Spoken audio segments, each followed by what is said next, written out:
मैं पॉजिटिव देखती हूँ, मैं पॉजिटिव सुनती हूँ, मैं पॉजिटिव बोलती हूँ, इसीलिए मैं पॉजिटिव फील करती हूँ और पॉजिटिव फीलिंग ही के कारण तो मेरे साथ सब कुछ पॉजिटिव ही होता है। Thank you so much, I am positive. आज का ये टॉपिक है होपोनोपो प्रेयर। होपोनोपो प्रेयर कब करना चाहिए, क्यों करना चाहिए, कैसे करना चाहिए।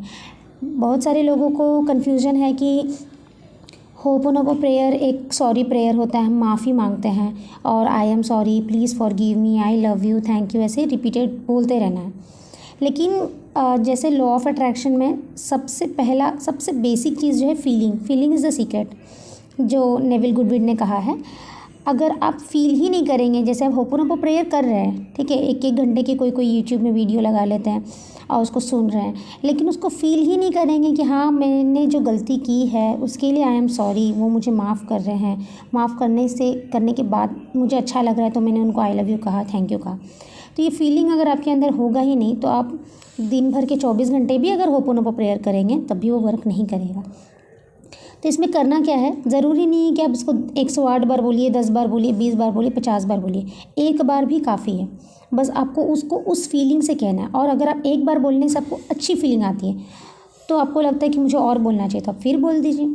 और एक ही इंसान को आपने आई एम सॉरी कहा, फिर आपने कहा प्लीज़ फॉरगिव मी, और आई लव यू आप कब कहेंगे उसको, जब वो आपको माफ़ कर देगा और फिर उसको आप थैंक यू बोलेंगे।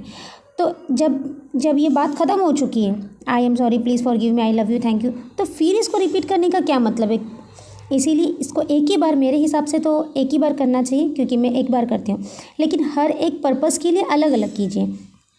मनी के लिए अलग कीजिए, रिलेशनशिप के लिए अलग कीजिए। कोई किसी को आपने कुछ बुरा बोल दिया है लेकिन आप सामने से उसके लिए सॉरी नहीं बोल सकते। कभी कभी कुछ ईगो आ जाता है कि नहीं मैं सामने से झुकूंगी नहीं या सामने से सॉरी नहीं बोलूँगी, लेकिन मन में गिल्ट है कि हाँ मैंने गलत किया, तो आप उसको मन में भी I am sorry, please forgive me, I love you, thank you ऐसे बोल सकते हैं। तो अब बोलना क्या है, सबसे पहले आपको आंखें बंद करके बैठना है। जब आप किसी से भी सॉरी कह रहे हैं तो आपको जब पता है कि आपकी गलती है, आप इसीलिए सॉरी कह रहे हैं, ये नहीं कि अरे हाँ होपोनोपो प्रेयर कर देंगे मेरे सारे प्रॉब्लम सॉल्व हो जाएंगे, हम कर ले रहे हैं। नहीं, आपको पहले महसूस करना है, आपको पहले अपने आप में ये रखना है कि हाँ मेरी गलती है, इसीलिए मैं होपोनोपो प्रेयर कर रही हूँ।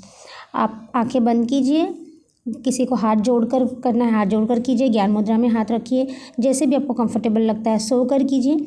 अब आप उस सिचुएशन को फेस कीजिए कि समझ लीजिए आपको किसी भी एक इंसान को सॉरी कहना है। अब देखिए कि वो इंसान के पास आप गए हैं, या कोई इंसिडेंस ऐसा सिचुएशन है कि वो इंसान आपके घर आए हैं और आसपास का माहौल बहुत पॉजिटिव है, बहुत पॉजिटिव है, वो इंसान भी बहुत खुश फीलिंग में, बहुत हैप्पीनेस में है। अब आप उसको जाके बोलिए कि अरे आई एम सॉरी यार, मैंने ऐसा कुछ हो गया था हम में और मुझे बाद में पता चला कि मेरी ये गलती थी, and I am really very much sorry for that. फिर आप उसे कहिए कि प्लीज़ फॉरगिव मी। तो जब आप ये बात कह रहे हैं तो फिर आपको ये विजुलाइज़ करना है कि जब आपने ये 2 लाइन जैसे ही उसको कह दिया, वो आपसे इतना इम्प्रेस हो गया, वो इतना खुश हो गया कि अरे वाह इसने मुझे सॉरी कह दिया। आपको वो गले लगा कर कह रहा है इट्स ओके यार, हो जाता है, इट्स ओके। तब आपको इतनी खुशी मिलेगी कि अरे इसने मुझे माफ़ कर दिया, एक बार मैंने उसको सॉरी कहा, उसने मुझे माफ़ कर दिया। तब आपको ऐसे फील करना है कि आप उसको बोल रहे आई लव यू, मुझे माफ़ करने के लिए, और थैंक यू सो मच। इस तरीके से आपको होपोनोपो प्रेयर करना है। इसमें करना ये चारों चीज़, लेकिन हर एक चीज़ के बाद, हर एक लाइन के बाद आपको वो सिचुएशन फील करना है कि आप आई एम सॉरी बोल रहे हैं, फिर आप उसे कह रहे हैं प्लीज़ फॉरगिव मी। जैसे ही आपने प्लीज़ फॉरगिव मी कहा, वैसे ही उस इंसान ने आपको माफ़ कर दिया, बोला कि इट्स ओके, मैं तुम्हें माफ़ करता हूँ। और फिर आपने खुशी से बोला वाह तुमने मुझे माफ़ किया, I love you, thank you, ये कहना। जितने भी सिचुएशंस है, हर एक सिचुएशंस के लिए आप अलग अलग होपोनोपो प्रेयर कीजिए। और जब भी आप होपोनोपो प्रेयर करते हैं तो चेहरे में मुस्कुराहट रख के आप इसको विजुलाइज़ कीजिए, क्योंकि फील करेंगे, विजुलाइज़ करेंगे तो वो चीज़ आप अट्रैक्ट करेंगे। अगर आपके दिल में किसी के लिए भी नेगेटिविटी रहेगा ही नहीं, अगर आपने कोई गलती की, उसके लिए आपने सॉरी कह दिया, उसने आपको माफ़ कर दिया, थैंक यू कह दिया, तो बात ही ख़त्म। अब आपके एनवायरनमेंट में, सराउंडिंग्स में क्या है, सब आपको ब्लेस करने वाले हैं, सब आपके लिए पॉजिटिव कहने वाले हैं, तो बुरा तो हो ही नहीं सकता। और होपोनोपो प्रेयर का मतलब है कि अगर आपके लाइफ में कोई ऐसा इंसान ही नहीं है जो आपको माफ़ कर चुका है जी, या फिर जो ऐसा कोई इंसान बचा ही नहीं जिससे आपको माफ़ी मांगनी पड़ रही है, सबसे अपने माफ़ी मांग ली है, सारी आपकी गलतियाँ माफ़ हो चुकी है, सब कुछ सॉल्व हो गया है, तो सारे प्रॉब्लम्स भी सॉल्व हो जाएंगे।